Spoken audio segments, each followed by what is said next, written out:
জামাত যদি একবার ক্ষমতায় আসতে পারে তাহলে কিন্তু সবাই টের পাবে কত দানে কত চাল। হ্যাঁ, ওই যে how many rice how many সেটা আছে।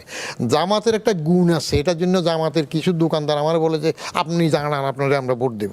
সেটা হলো জামাত কমিউনিস্টদের চাইতেও শক্ত ডিসিপ্লিন মেনটেন করে।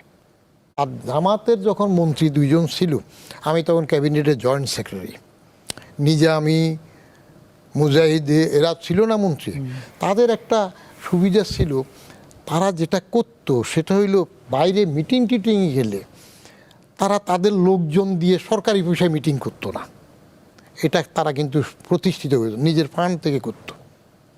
আর জামাত যারা করে তাদের সাগরেদগুলার টেক কেয়ার করে তারা।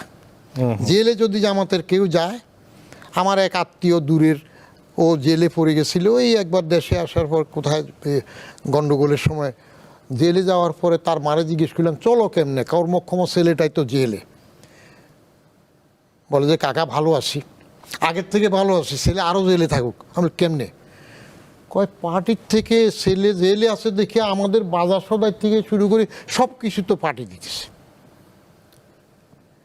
এইবার আমি যেটা দেখলাম, ফেনীতে গেলাম এক জানাজায়, ঢাকা ইউনিভার্সিটির আইবিএর প্রফেসর ছিল কাজী গোলাম মহিউদ্দিন।